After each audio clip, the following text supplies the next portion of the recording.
ഗുരുവായൂർ ദേവസ്വത്തിന് ഒരു 10-70 ആനകൾ ഉണ്ടായിരുന്ന ഒരു സമയം ഉണ്ടായിരുന്നു. അപ്പൊ 2015 ഈ ആനക്കോട്ട ഗുരുവായൂരിൽ നിന്നും എന്റെ നാടായ കോട്ടപ്പുഴയിലേക്ക് വരുന്നത്. ഈ ആനക്കോട്ടയുടെ തൊട്ട വീടാണ്. എന്റെ വീട്ടിൽ നിന്ന് ഈ ആനകളെ മുഴുവൻ കാണും.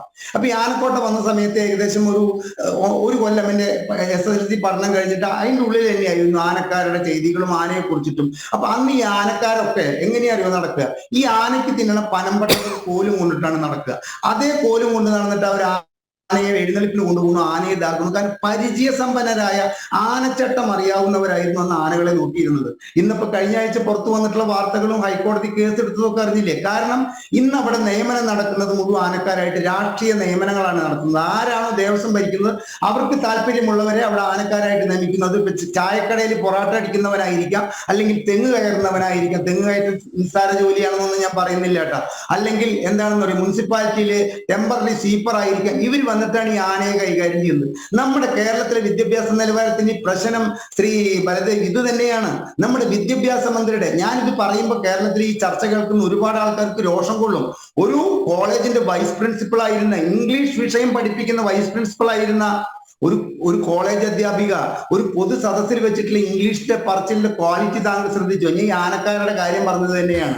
ആദ്യം വേണ്ടത് വിദ്യാഭ്യാസ മേഖലയെ ഭരിക്കുന്ന ഒരു വിദ്യാഭ്യാസ മന്ത്രിക്ക് വിദ്യാഭ്യാസത്തെ കുറിച്ച് നല്ലൊരു ബോധം വേണം. അത് ഇപ്പോഴത്തെ ഈ അമ്മയ്ക്ക് ഉണ്ട് എന്ന് എനിക്ക് തോന്നുന്നില്ല. കാരണം അവരുടെ സംസാരം കേട്ട് കഴിഞ്ഞാൽ അതില്ല, ദീർഘവീക്ഷണമില്ല. കേരളത്തിലെ വിദ്യാഭ്യാസ വകുപ്പ് മന്ത്രിക്ക് ഇന്ത്യയിൽ എത്ര സംസ്ഥാനമുണ്ടെന്ന് അറിയാത്തൊരു ഗതികേടിനെ കുറിച്ചിട്ടും താങ്കൾ മനസ്സിലാക്കിയില്ലേ? അപ്പൊ നമ്മൾ കണ്ണാടി നന്നല്ലാഞ്ഞിട്ട് നമ്മുടെ മുഖം നന്നല്ലാഞ്ഞിട്ട് കണ്ണാടി തച്ചടച്ചിട്ട് കാര്യമില്ല. ടൂൾസ് നന്നല്ല, പണി അറിയാത്തതിന് ടൂൾസിനെ കുറ്റം പറഞ്ഞിട്ട് കാര്യമില്ല. നമ്മുടെ വിദ്യാഭ്യാസ മേഖല അങ്ങേയറ്റം തകർന്നിരിക്കുന്നു എന്ന് പറഞ്ഞാൽ അങ്ങേയറ്റം തകർന്നിരിക്കുന്നു. അതിന് TP ശ്രീനിവാസനെ പോലെ ലോകം ആദരിക്കപ്പെടുന്ന ഒരു വ്യക്തിയുടെ ചികിടത്തടിച്ചുകൊണ്ട് അതിന് പരിഹാരം കാണാമെന്ന് വിചാരിക്കുന്ന ഒരു വിദ്യാർത്ഥി സംഘടന പോയിട്ട് ഗവർണറെ തടഞ്ഞ കാര്യത്തിനെ കുറിച്ചിട്ടുള്ള ഒരു ചർച്ചയൊക്കെ നിങ്ങൾ തമ്മിൽ അനിൽ നമ്പ്യാരും മറ്റേ ശ്രീ ബലദേവും കൂടി നടത്തുമ്പോൾ എനിക്കൊക്കെ അതിൽ അവജ്ഞ തോന്നുകയാണ്. കാരണം ഇതൊന്നും അല്ല ഇവിടുത്തെ പ്രശ്നം. അടിസ്ഥാനപരമായിട്ട് ജീവജലം കിട്ടാതെ ജനങ്ങൾ ബുദ്ധിമുട്ടുന്നു, റോഡ് പണി നടത്താൻ വേണ്ടി കോൺട്രാക്ടർമാർക്ക് പൈസ കിട്ടാതെ ബുദ്ധിമുട്ടുന്നു, ലൈഫ് പദ്ധതി പ്രകാരം വീട് കാൽഭാഗവും അരഭാഗവുമായിട്ട് അത്തരം വീടുകളുടെ ഷെഡ് പൊളിച്ചു കളഞ്ഞോടത്ത് വീണ്ടും അതേ നീല ടാർപ്പാള കൊണ്ട് ഷെഡ് കെട്ടിയിട്ട് ആൾക്കാർ താമസിക്കുന്നു. ഇനി ശ്രീ ബലദേവ്, താങ്കൾ കുറച്ച് കാര്യങ്ങൾ കേട്ടോളൂ. ഞാനൊരു സ്ഥാപനം നടത്തുന്നുണ്ട്. ആ സ്ഥാപനത്തിൽ ഇരുന്നിട്ടാണ് ഞാൻ ഈ ചർച്ചയ്ക്ക് പങ്കെടുക്കുന്നത്.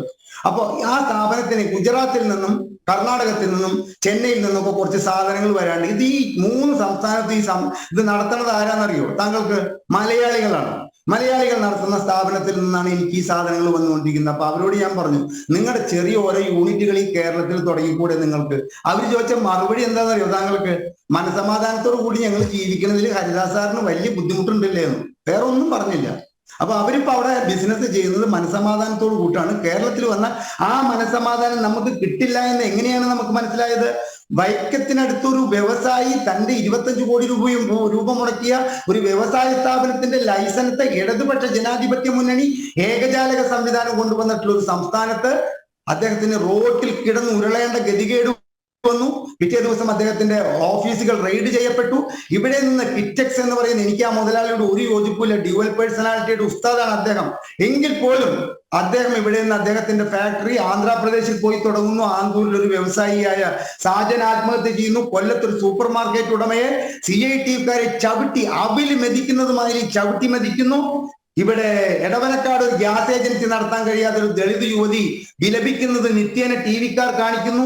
ഏലൂരിൽ ഒരു മുഹമ്മദ് കുട്ടി എന്ന് പറയുന്ന മുൻ ഇടതുപക്ഷ അദ്ദേഹം ഒരു ഇടതുപക്ഷക്കാരനാണെന്ന് എനിക്കറിയാം. കാരണം അദ്ദേഹം വിദ്യാഭ്യാസ മേഖലയിൽ കുറച്ച് സ്ഥാപനങ്ങൾ നടത്തുമ്പോൾ അദ്ദേഹത്തിന് മെറ്റീരിയൽ സപ്ലൈ ചെയ്തിട്ടുണ്ട്. ഞാൻ ആ കാലത്ത് എനിക്ക് മനസ്സിലായിട്ടുണ്ട്.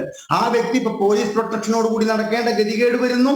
ഏലൂരിൽ ഒരു VRL ലോജിസ്റ്റിക് എന്ന് പറയുന്ന സ്ഥാപനം ഇവിടെ പൂട്ടിയിട്ട് അവർ ഇവിടുന്ന് പോകുന്നു. ഞങ്ങൾ ഇനി ഇവിടെ വേണ്ട എന്ന് പറഞ്ഞിട്ട് പോകുന്നു. ഇത്തരം ഒരു സാഹചര്യം നിലനിൽക്കുന്ന ഒരു സംസ്ഥാനമായിട്ട് കേരളത്തിനെ മാറ്റുമ്പോൾ ഇവിടുത്തെ വ്യവസായ വകുപ്പിനെയും അതിന്റെ മന്ത്രിയെയും അഭിനന്ദിക്കാൻ നമുക്ക് സാധിക്കുമോ? നമ്മുടെ മുഖ്യമന്ത്രി ടിഷ്യൂ പേപ്പർ വെച്ചു കൊടുത്താലും, ഞാൻ ടിഷ്യൂ പേപ്പർ വെച്ചു കൊടുത്താലും അതിൽ മുഖ്യമന്ത്രി ഒപ്പിടുമെന്ന് വീരവാദം പറഞ്ഞ ശിവശങ്കരൻ ഹൈക്കോടതിയിൽ കൊടുത്ത അഫിഡവിറ്റിൽ എന്താണ് പറയുന്നത്? അതായത് ഇവിടുത്തെ ചികിത്സയിൽ എനിക്ക് വിശ്വാസമില്ല. എന്നിട്ട് അദ്ദേഹം പോയിരിക്കുന്നത് എവിടേക്ക്? ജിപ്മറിൽ കിട്ടുന്ന എല്ലാ ചികിത്സയും ഇവിടെ കിട്ടും സാർ. കേരളത്തിൽ ജിപ്മറിൽ കിട്ടുന്ന എല്ലാ ചികിത്സയും കിട്ടും. പക്ഷെ ജിപ്മറിൽ കൊടുക്കുന്നതിനേക്കാൾ 1000 ഇരട്ടി പൈസ കേരളത്തിൽ കൊടുക്കണം. പൈസ ആയിരിക്കില്ല ശിവശങ്കരന്റെ പ്രശ്നം. പക്ഷെ അദ്ദേഹം പോയിരിക്കുന്നത് ഇവിടെ വിശ്വാസമില്ല. അതുകൊണ്ടാണ് 6 ആസ്പത്രിയിലെ മൂക്കിൽ നിന്നും ചോര വന്ന ഒരു പെൺകുട്ടിയെയും കൊണ്ട് ഒരു അമ്മയ്ക്ക് മിനിഞ്ഞാന്ന് തിരുവനന്തപുരം സിറ്റിയിൽ കറങ്ങേണ്ടി വന്നത്. തിരുവനന്തപുരത്ത് മെഡിക്കൽ കോളേജിൽ അടക്കം പോയിട്ട് അവർക്ക് ട്രീറ്റ്മെന്റിന് പോകേണ്ടി വന്നത് എവിടേക്കാണ്?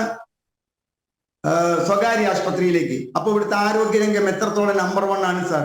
നമ്മുടെ മുഖ്യമന്ത്രിയും ഇവിടുത്തെ KPCC പ്രസിഡന്റും പെട്ടിയും തൂക്കിയിട്ട് അവരുടെ പ്രശ്നം എന്തായാലും അവരും പോകുന്നത് എവിടേക്കാണ് സാർ? അമേരിക്കയ്ക്ക് ചികിത്സയ്ക്ക്. ഇവിടെ സാധാരണക്കാരന് ഇവിടെ സർക്കാർ ആശുപത്രിയിൽ മെഡിസിൻ ഇല്ല, പഞ്ഞിയില്ല. ഈ സാഹചര്യത്തിൽ അമേരിക്കയെ കുറ്റപ്പെടുത്തുകയും ചെയ്യും. ഞാൻ കുറെ വിളിച്ചിട്ടുള്ളതാണ്. മുതലാളിത്തം തൊളയട്ടെ, അമേരിക്കൻ സാമ്രാജ്യത്വം. ശ്രീനിവാസൻ പറഞ്ഞതുപോലെ വിവരം വെച്ചപ്പോഴാണ് മനസ്സിലായത് ഇതിലൊന്നും യാതൊരുവിധ അർത്ഥവുമില്ല എന്നുള്ള കാര്യം എനിക്ക് മനസ്സിലായത്. ഈ നമ്മുടെ തൊട്ടയൽ സംസ്ഥാനമായ തമിഴ്നാട്ടിൽ കഴിഞ്ഞ മാസം അനിൽ നമ്പ്യാർ ഒരു മുഖാമുഖവും നടത്തിയിട്ടല്ല, ഒരു നവകേരള യാത്രയും നടത്തിയിട്ടല്ല, ഒരു അമേരിക്കയിലെ ടൈം സ്ക്വയറിൽ പോയിട്ട് ഇരുമ്പ് കസാരയിട്ട് ജനങ്ങളെ ആകർഷിച്ചിട്ടല്ല.